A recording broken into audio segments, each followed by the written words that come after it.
part of the Press Play Podcast Network.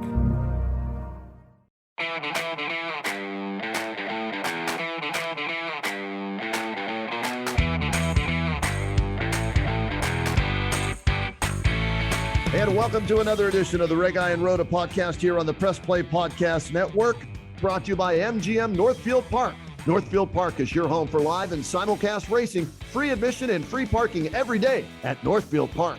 Shout out to our producer extraordinaire, Dave Emmert, Mr. Podcatosphere. He makes sure we're out there for you to grab, you to listen to, you to find us wherever podcasts are to be found. So we appreciate his work in making sure these two old guys are able to be heard throughout not only Northeast Ohio, but the world and the podcatosphere. So, David, thanks so much. We really appreciate your work. And, Michael, Cleveland Browns, after 5 games, now 3-2. They beat 3 crappy teams. They lost to the 2 better teams.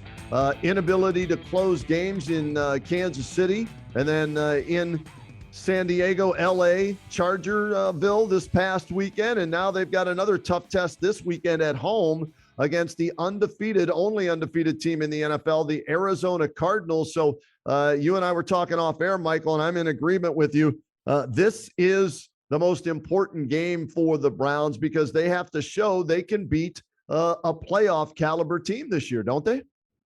Yeah, they do. First, how you feeling, Kenny? You feeling good? Yeah, I mean, you're a busy man now. I'm just checking on. Yeah, plowing through. I stay on top of you on Friday nights too. Yes. I mean, your weekend starts with the high school football scene. So I know you're busy. So you're feeling good though. You're healthy and okay, that's good to know, man. Wood. Yep. Week 9 high school football season. The Buckeyes are off, and then the Browns are game 6.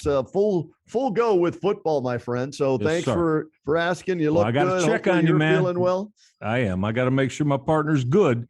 Okay. You know, we got. You're right, because these football weekends are they're starting to become serious business now in terms of all these teams that we follow. So yes, in a word, yes. Partner, this one against the Kyler Murray-led Arizona Cardinals, and I know there might be some issues with Murray, but Kenny, I've watched 3 of their games. I saw one of them live when they took out Matthew Stafford and the Rams. I'm gonna tell you what, I'm convinced. I don't think this is any joke that they are off to this kind of start. And Kyler Murray, Kenny, wow, is he playing sensational football? I mean, I think he's quarterbacking at as high a level as any QB in the league right now. And that includes Rodgers and Mahomes and Brady. As we said, Stafford's off to a tremendous start. Yeah. Murray is playing as well as any QB. And Kenny, he brings that extra element now. I mean, 3rd and 9, 3rd and 10, yeah, he's looking to throw, but if it's not there, Kenny, there's been so many times this year he's picked up 3rd and longs with his legs to keep drives alive.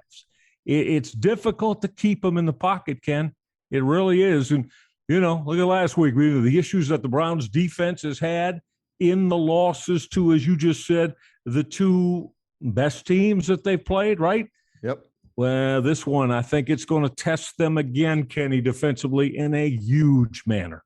Yeah, my concern with the Arizona Cardinals from, the Brown standpoint is they're averaging 31 a game, okay? So your defense played horrible last week. Hopkins, arguably the best receiver in the National Football League. You look at, the overall balance on offense, averaging 31 plus, giving up less than 20. So this team right now is almost in mid-season form. However, Reds are dealing with some COVID issues. And Murray's got something going on with his right shoulder, which is his throwing shoulder.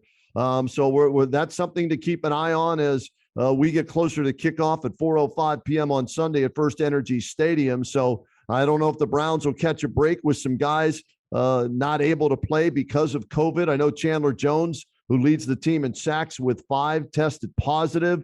And they're still doing some, and he is symptomatic. So he's got to be asymptomatic and then test negative 2 times in a row.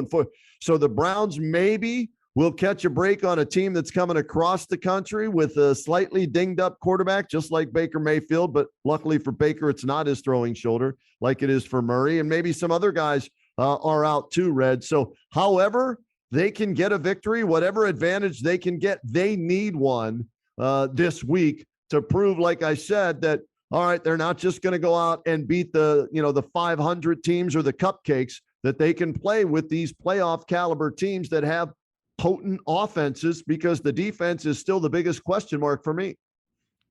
It is, but I'd like to focus for a couple of minutes the other way around, the Browns offense against this Arizona Cardinals D, Kenny. Now, I'll be honest, I never thought that they'd be this capable, this efficient, this Arizona defense. Kenny, I was looking at something today, they've allowed, Arizona's D has allowed only a touchdown or a field goal, so meaning a drive that's put together by their opponent, on 27% of the opponent's offensive possessions this year. So on the other 73%, what's that saying is that their opponent's not putting any points on the board, Ken. Right. And, if you'd have told me at 5-0, they've got the 6th ranked defense, and I know there's a lot of criterion involved in there, but, regardless of what the NFL, how their metrics involve in the way they rank teams, they're 6th right now, and they're allowing only 18 points a game, Kenny. So, that's why I want to look at this, and we know, my goodness, this week already, we're recording here on Thursday night, but the conversation about Baker Mayfield and the Browns offense, look, hey, man, they put 42 on the board and couldn't win. So are they going to be able to get anywhere near that, as I just said, against this very good and maybe better than expected Arizona Cardinals defense? Say it's just 5 games, but they're the only 5-0 team in. And why you think that we said it'd be Kyler Murray and this high-octane offense, this defense has won them a couple of those football games this year. So, Kenny, I think it's something we've really got to keep an eye on, and I think the Browns offensively have got to find a way to get out to an early lead this week, convert, put points on the board as they did last week. But I think maybe Kenny, they're going to have to put drives together. I think the best, occurrence for the Browns this week, I can put some of those 6-7 minute, 80-yard, 14-play drives together, because you're doing two things. They got to put points on the board, but you're keeping Kyler Murray off the football field too. And that's what I'm going to really hone in on this week. I'm hoping that the offense under the leadership of Baker Mayfield, Reg, can close games, because I'm still not a believer in the defense yet, because yes, they had 2 games where they held the opponents to 10 points or less, right? Or under 10 points. Under 10. But it was Justin Fields in his first game in the Bears. Yeah. And the who was the other team they did that to? It was 26, and the Minnesota Vikings, they held them to 7 points. in Minnesota, 7 points. Yeah. Okay, and I'm not a big believer in Minnesota yet. I know they put up some nice offensive numbers, but I've never been a Cousins guy. He's made a nice career and made a ton of money out of it, but I've never been a believer in him. So this defense to me still, the 2 good teams they played, they gave up 33. And they gave up 47, right? That's right. So that's 80 points against the 2 better teams that they've played. And this is another one of those better teams. So I think offensively, even with Baker having a bad shoulder and everything, I still think offensively, they're going to be able to score anywhere from 24 to 35 a game, depending on, who they're going up against. I get you. Even though OBJ and Baker aren't on the same page yet. No, they are. But I'd like to see them close where either A, they get the game-winning drive to win the game, or B, they run out the clock. And I'm not going to put it all on Baker again this past week, even though he had 1:31 left, 75 yards. Tom Brady needs 4 plays to score there. Aaron Rodgers needs 2 plays to score there. They got 21 yards and didn't do a damn thing and turned the ball over on downs there. But I will say this. Kevin Stefanski did not have a good game this past week. Correct. And Kevin needs to do a better job with his play calling to maybe put Baker Mayfield and the offense in better positions to run out the clock or go get that game-winning drive like we saw Lamar Jackson do in a thriller the other night on Monday night against Indianapolis. Unquestionably, 100% of how you just blueprinted that. We'll tell you this, I think, and I just mentioned the Arizona Cardinals defense. Yes, overall, they are ranked in the top 10, but Kenny, they're down near the bottom of the run defense. There you go. Okay. And so is that not, a great prescription for the Browns having their way here? Now they got to get that offensive line, the Browns offensive line, put them in a bad mood with bad intentions. And this Browns rushing attack, as we know, number 1 in the National Football League, Kenny. Almost 188 yards per game. So here's your deal now. We just laid it out. This is how you're going to take out the Arizona Cardinals this week offensively. I expect to see a heavy dose of this run game with, of course, the Chubb and Kareem Hunt led charge there. And, Kenny, they've got to find a way to do that. You control the football game that way. We know that. There's a lot of you do that and you put 28 to 34 points on the board, maybe. You're keeping Kyler Murray and that high-octane offense off the football field. I think that's a heavy, heavy dose of Browns win and move to 4-2. And they need it this week. They really do. Hey, no, if they happen, if they lose, 3-3, the end of the world, given that it's against a 5. No, but again, you're at home. This begins a week, first of 3 in a row, Ken, at home. Am I correct there, Browns?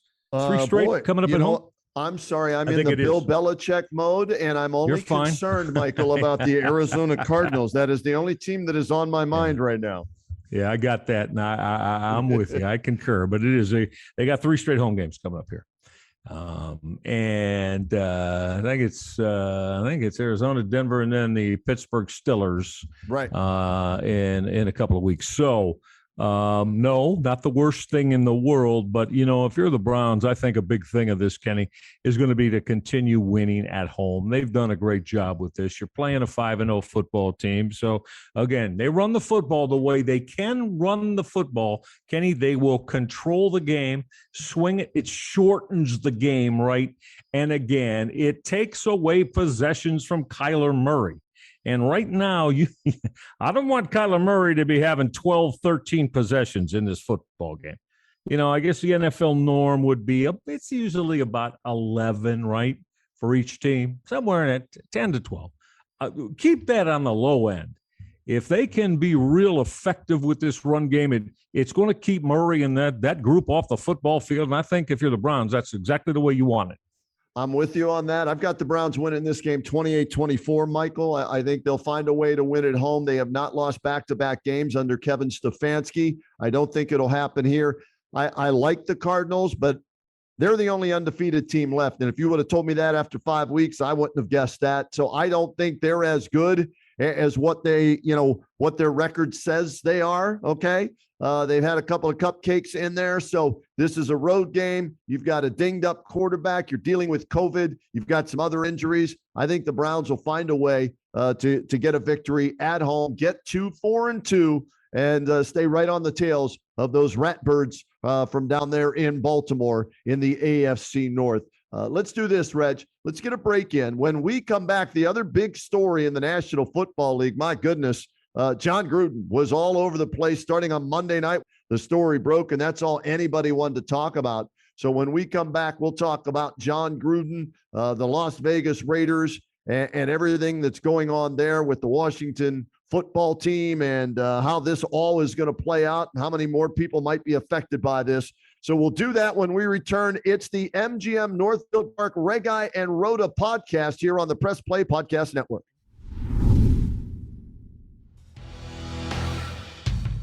Hey, the Roadman, Kenny Rhoda here. And Northfield Park, my goodness, we love the gang at Northfield Park. They're your home for live and simulcast racing.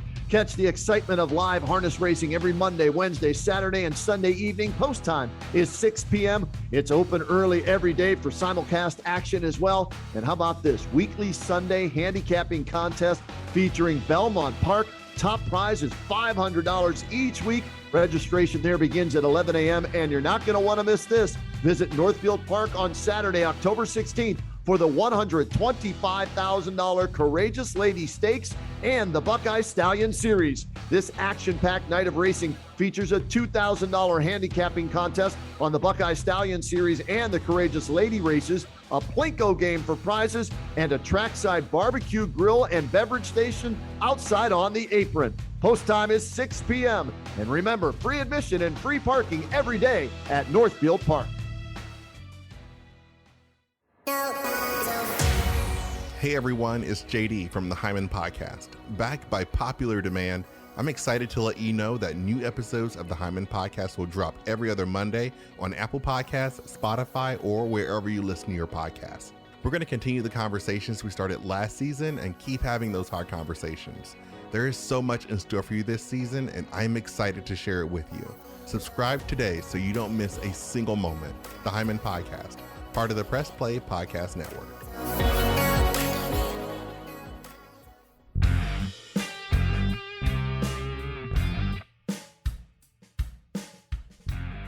Hey, I'm Jason. And I'm Gary, and we love ball cards. And if you love ball cards too, good news. You just found your new favorite podcast. From breaks to grading. And from collecting to flipping, join us on the Ball Card Show. The sports podcast for the sports collector.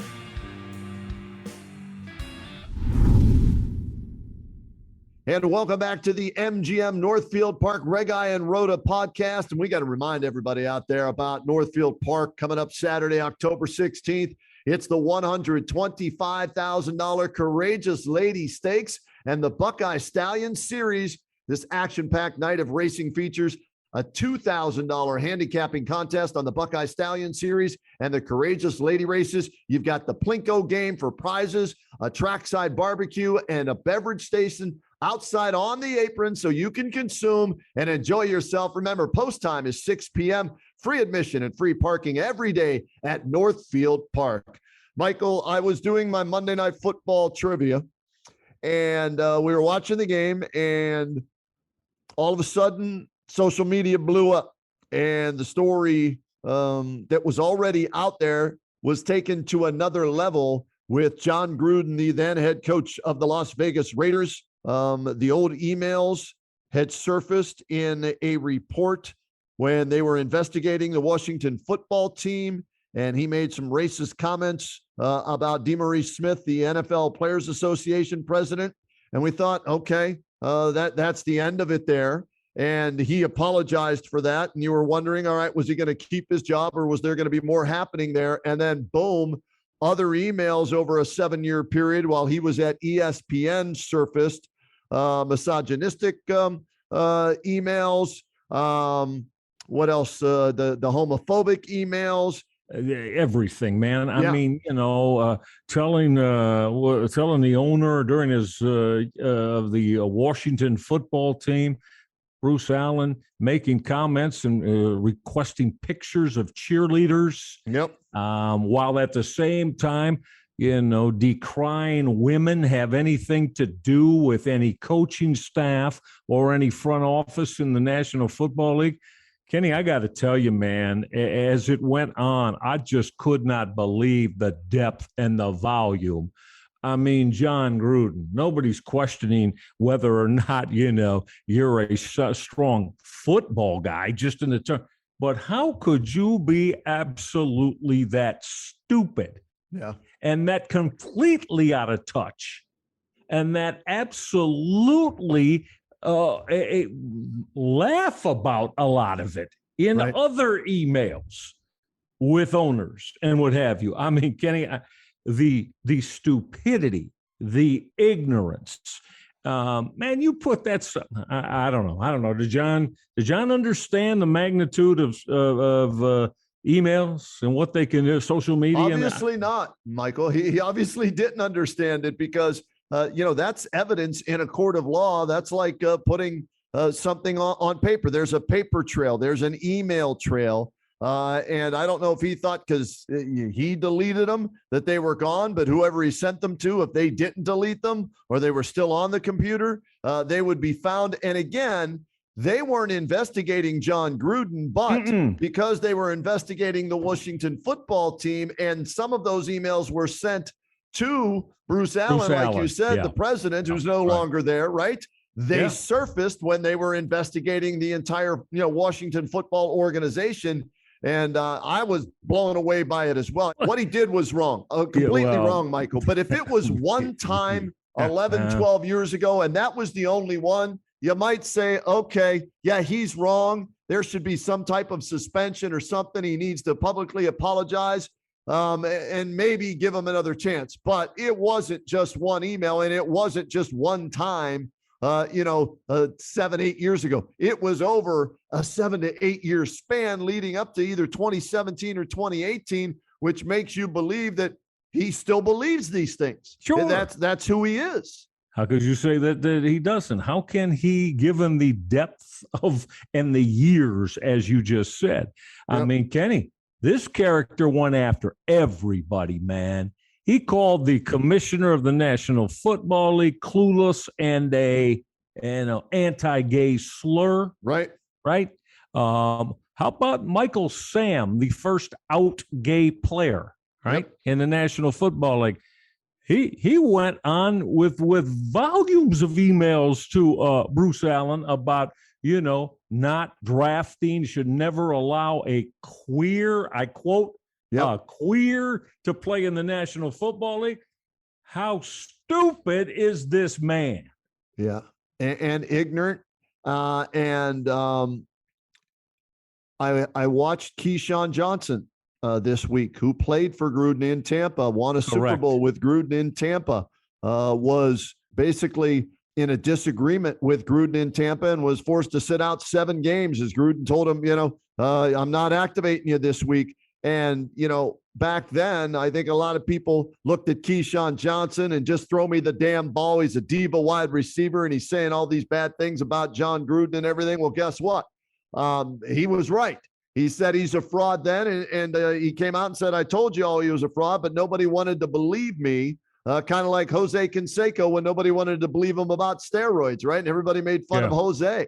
Yeah. So Keyshawn Johnson hit the nail on the head with this one, and John Gruden. And Reg, I don't know how he comes back from this as a coach or as a member of the media after all this stuff that has come out. I think, I don't know if there was a buyout because he was only in year 4 of a 10-year, $100 million contract, but maybe he has saved up a lot of money and will just, fade off into, the sunset or something like that. But he's going to have to, because again, no, I can't imagine anybody giving him even remotely close to a shot in the National Football League. Or, imagine a college president at a university, say, yeah, well, we'll bring him in and it'll be cool and we'll have Kenny, this was, rampant overall sexual harassment of women, denigrating women, the cheerleaders, as we said, on that Washington football team, wanting to see pictures of them and discussing provocative sex acts that he wants. Come on, man. So you know what? Given all of that, no, you don't deserve another opportunity, John. And our world is based on, we like to say, I don't see how we can. I don't see how you can give a second chance. And I don't think that anybody is going to want to do that, given everything we've just discussed. Do you think more comes out and more happens to the Washington football team? Do you think Dan Snyder ends up losing his football team with everything that has gone on, and this is tied to them once again, even though they got rid of Allen, right? So he could say, well, the problem is no longer here. Allen is gone. But there are a lot of people who think, no, the problem starts at the top with Daniel Snyder. And, does he end up having to sell this football team because there's going to be pressure on the NFL and maybe some of the other owners to force him out? Or no, do you think he's safe? Oh, hell no, I don't think he's safe. And I think the NFL should be looking, quite honestly, to go down that road. Because Daniel Snyder, Kenny, as we know, he's always seemed like he stayed above of any and all issues that came into play with his organization as the owner. I don't see how that can be the case here. And I think, I don't know what it is about the NFL that they think that Dan Snyder is that strong of an owner that they need him in this league. I got a feeling that changes this time because he's got his fingerprints all over this situation, Kenny, all over it. Yeah, shocking. It's all anybody wanted to talk about Monday night during the game, and then the next day at the water cooler and on the radio with the Kenny and JT show on WHBC. We talked about it, and just shocking. I don't know John Gruden personally. I've met him a couple of times when he was there doing some Hall of Fame stuff, right? In Canton. So that's right. I was probably in the booth calling one of his games in college, either at Muskingum or Dayton, because we were there kind of the same year, in the early 80s and everything. But I don't know him individually. But, Keyshawn Johnson saying he say one thing to your face, and then as soon as you turn around and walk out, say something right behind your back. So this, I think, is indeed the end of John Gruden in the National Football League, maybe in the NCAA, and maybe as an analyst as well. I think there's a real good chance of that. And you know what? That's probably the correct way to go in this situation now, because this is just, to the depths and the extremes this man went, as we said, with everything that we've pointed out. Right. I don't see how you bounce back from that. I don't either. Well, we'll see. Never say never. I've learned that in the world of sports. Look at Josh Gordon, able to come back once again in the National Football League. Steve Howe, how many times when he was with the Yankees and everything. So never say never. But this, in the world we live in today, this situation may be, we've seen the last of John Gruden. All right, let's get a break in, Reg. When we come back here on the MGM Northfieldpark R&R podcast, going to talk some Major League Baseball playoffs and looking at the teams that are left, Reg. How do the Indians stack up when you look at what they might put together as far as the roster goes next year, and how far away are they from competing with these teams that are playing postseason baseball? That's next on the R&R podcast. Hi, this is Maria Gincola with Mindful MMJ Ohio. Did you know that medical marijuana has been legal in Ohio since 2016? If you have one of 25 qualifying medical conditions, you can obtain your medical marijuana card today. The most common conditions are chronic pain, including migraines and back or joint pain, PTSD, fibromyalgia, spinal cord disease or injury, and cancer. If you or someone you know is interested in learning more or to find out if you qualify, visit mindfulmmjohio.com and fill out the short pre-qualification form. The process of finding a physician, filling out paperwork, obtaining medical records, and scheduling an appointment seems like it would be a daunting process for most. But, lucky for you, Mindful MMJ Ohio will help you every step of the way to make the process quick and easy. In most cases, we can approve a qualified patient within 24 hours. And the visit is virtual, so you don't even have to leave home. So what are you waiting for? Visit mindfulmmjohio.com today. That's mindfulmmjohio.com. Let us help you be more mindful of your health and find a natural way to find relief from your symptoms.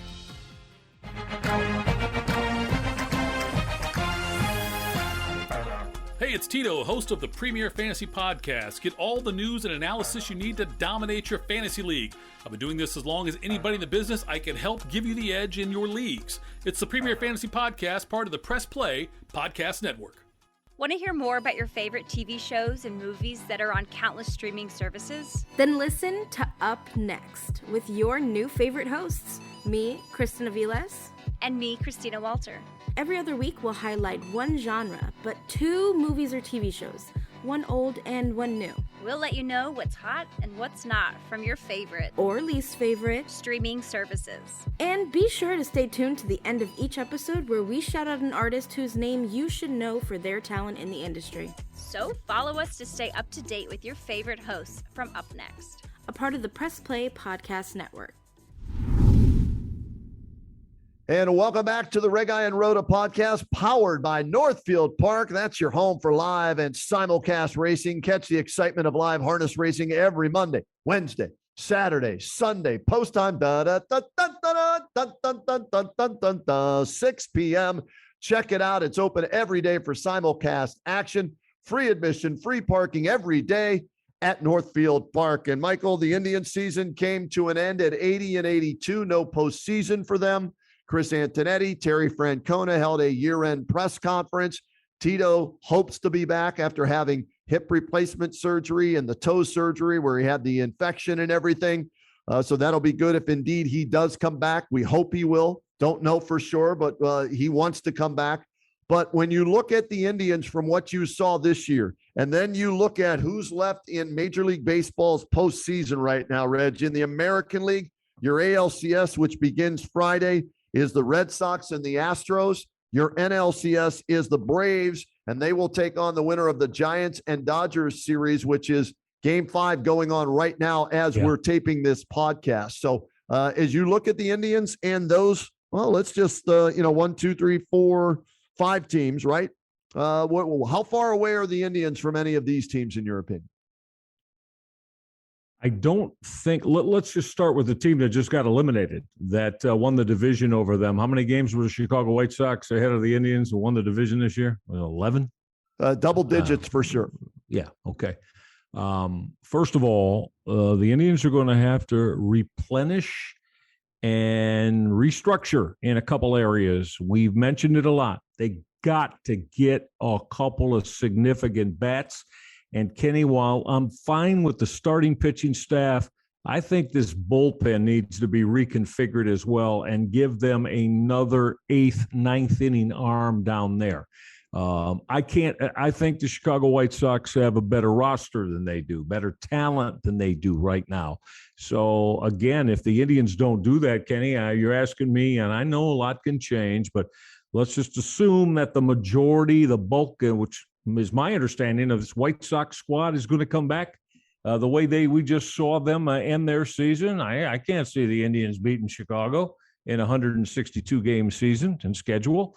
Now you got to ask from there. You're talking about the Kansas City, Minnesota, and Detroit. Detroit and Kansas City definitely got better this past year. Minnesota took a big turn for the worst. Indians have work to do, Kenny, because right now they're not where the Boston Red Sox are. They're not where the Houston Astros are, the two teams that are still standing in the American League. And, I don't think they're anywhere close to where either the team, one of them is going to get eliminated tonight. I'll give you that. But I don't think they're anywhere close to either the LA Dodgers or San Francisco Giants either. I'm looking at the standings right now, Reg, and 1, 2, 3, 4, 5, 6, 7, 8 teams finished ahead of them in the American League with a better record than the 80 and 82. Okay. So forget just the playoff teams, Michael. There were other teams that didn't make the playoffs that were better than the Indians this year in the American League. And it was 13 games that the White Sox finished ahead of them, and the Indians finished 3 games ahead of the Tigers in that battle for second place. So the Tigers, who I thought they were going to be one of the worst teams in all of Major League Baseball last year, they really made some strides. Nice improvement for them. So Minnesota, who knows what they're going to be like next year. They were the biggest disappointment, I think, in the American League this year. So the Indians, to me, there's a lot of work to be done to stay ahead of those teams I just mentioned and to try and catch the White Sox in that division. And until the Dolans are willing to go out and spend some money on legitimate all-star caliber corner outfielders or bats that can provide offense other than Jose Ramirez and Franmil Reyes, to me, the Indians, I don't care how good their starting staff is, what they do with the bullpen, they're not going to score enough runs to win ball games to have a chance to get in the playoffs and do some damage. I'm not wired this way, Michael. Oh, let's just get to the playoffs and anything can happen. No, my goal is to win the whole damn thing, which you haven't done since 1948, okay? I don't buy this, hey, we won more games in the regular season than any other team in Major League Baseball over the last 5 years. And what do you have to show for it? A runner-up finish against the Cubs in 2016, right? No, that's not and a lot of heartache from that. A lot of heartache. I'm not wired that way, man. I'm wired. I'm in it to win it. I'm a competitor, man, and I want to win. So they owe it to the fans.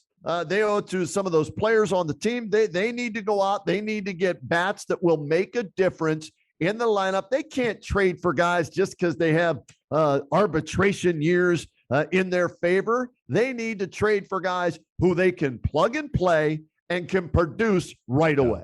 Oh, yeah. And I'm with you on, I'm not all about saying, and Indians fans, Guardians fans. Yeah, right. I hope you're not, as Kenny just eloquently stated it, you got to get rid of if we get to the playoffs, that's real good. And then you just don't know. Anything can happen. You know what? That's kind of pie in the sky stuff to me. So I agree with Kenny on that. Now, my biggest question, though, Kenny, is I've always felt Chris Antonetti and, before he left, Mike Chernoff are good baseball men in that front office again. But my thing is, and I'm going to ask you this, I can give you a couple examples if you want. I just 2 years ago, and he'll be the starting left fielder for the Houston Astros for the third year in a row in the postseason, been to a World Series.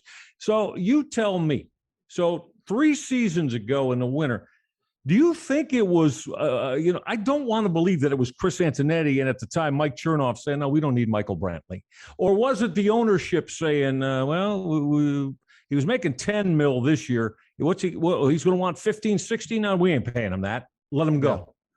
Yeah. Now, until we know that 100% sure, now I think I feel again. I just can't believe. Although he never told me that. I've tried to ask after it happened. Right. I just can't. But why would you make that kind of the decision to let your average-wise your best hitter and quite a and a run producer who was at the time 31 years old and just starting the prime of his career, coming off a .315 season with 18 home runs and 80 RBIs. Why would you let him walk?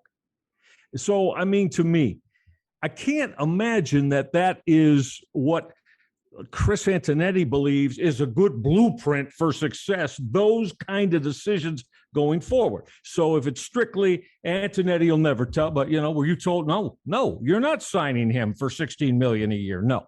Right.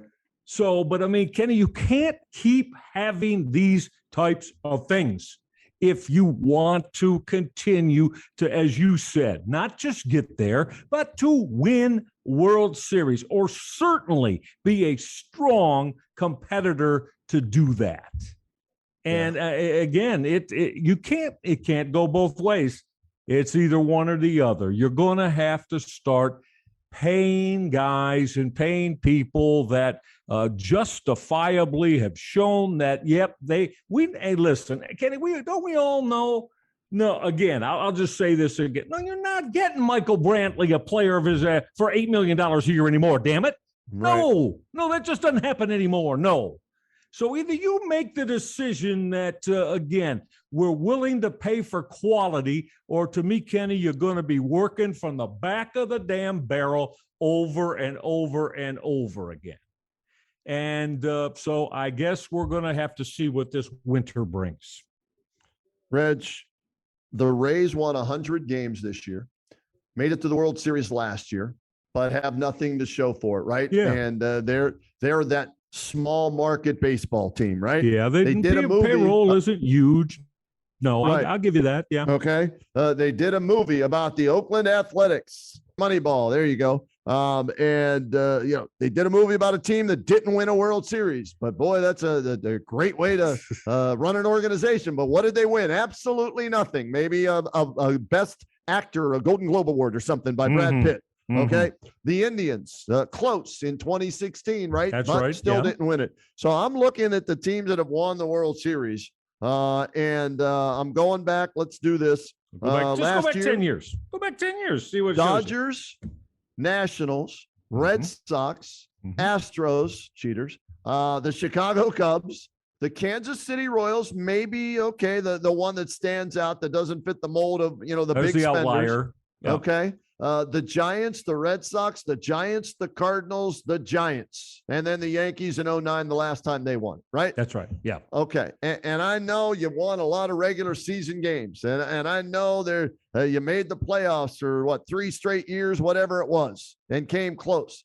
But none of those teams that are smaller market, that try and do it on a shoestring budget, have come through when it mattered most. They have not won a World Series. And for me, I'm hoping Major League Baseball puts in a floor where you have to spend X amount of dollars, Michael, the minimum, a team, let's say it's $75 million or 80, you have to spend that, forcing the Indians to spend that kind of money. And if the Indians can't or don't want to, then sell, right? Sell. Because you're not going to do it spending $50 million. I don't care how good your pitching staff is. You ain't got hitters to drive in runs. You're not going to win enough games to win a World Series. That's right. No, that's when you and I were boys. When you and I were boys, you win more 2-1 and 3-2 baseball games. Yes. Not now. Not now. Not happening now. Not over the course of 162. You better have some thump, man. Yep. And you can't expect your pitch. And the Indians do have a good starting pitching staff. We'll give you that.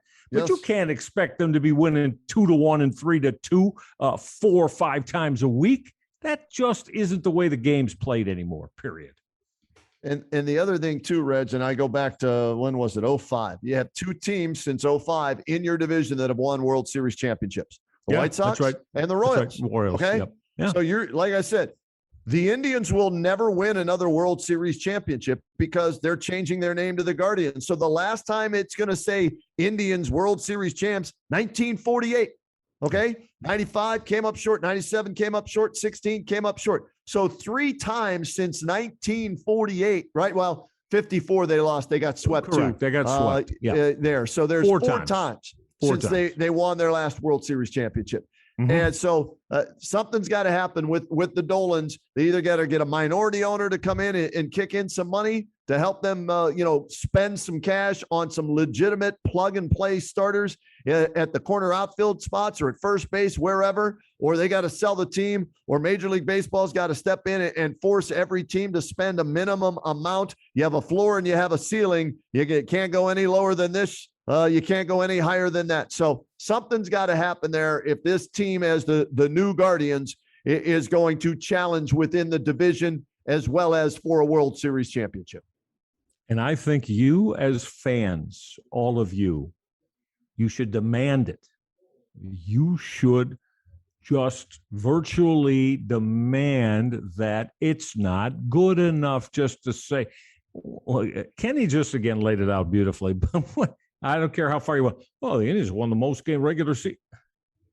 What is that? Is that what we're playing for? Yeah, right. Is that the banner of the biggest importance to you that you want to lay claim to? Well, Kenny told you not for him and not for me either. Again, it's time to start winning. That first of all, to win this division, and to do that, you're probably going to have to win 95 plus baseball games a year, and you are not going to do it with this current roster, period. You're not. And guys, as Kenny pointed out too, you can say, yeah, well, we're going to bring in the guy who was the Jordan Luplos and the Jake Bauer, the guys that were, virtually the 4th outfielders on their teams because, we think that, they've got more potential. No, they don't make much money is what it really is. So, but you're not going to win. You're not going to win big with those kind of players. You're just not. They fired Ty Van Berkeley, the hitting coach. I guess that's a positive, something, right? And so we'll see who they got replace him 4 with. times, I suppose. Yeah, right. Yeah. Weren't they no hit 4 times this year? Yes, 3 9-inning games and one 7-inning game. Yeah, he deserves to be fired. He deserved to be fired sooner than that. But hey, at least they got rid of him. So we'll see who they replace him with.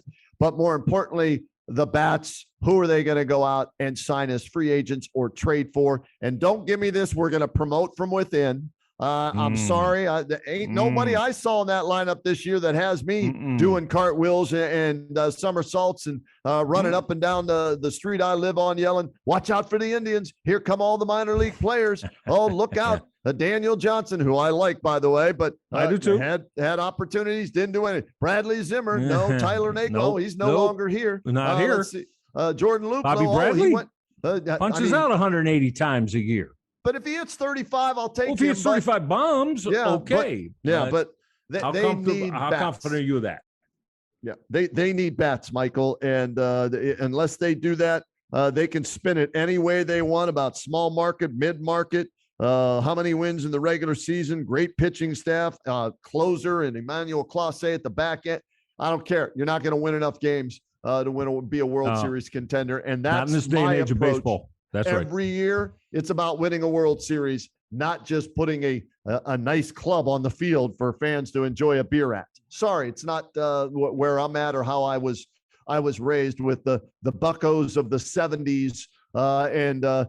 Trust me, I'm pissed at them. They're the worst organization in Major League Baseball right now. So that ticks me off that they aren't doing anything there either. And they're crying the same thing, but their owners are still making money. And don't give me this, we're poor stuff. No, you're fine. You're fine. So that's enough. Reg, I'm going to stop right there. I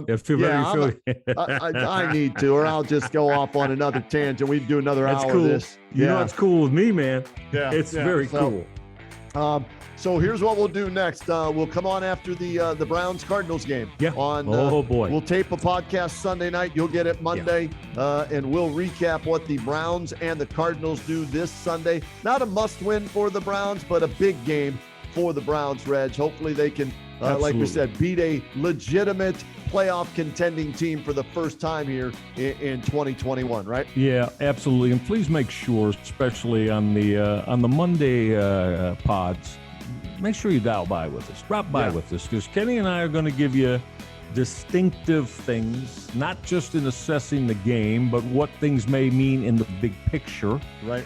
For Andrew Berry, Kevin Stefanski, and the Cleveland Browns. And I just think that if you're a big Browns fan, don't do yourself a disservice.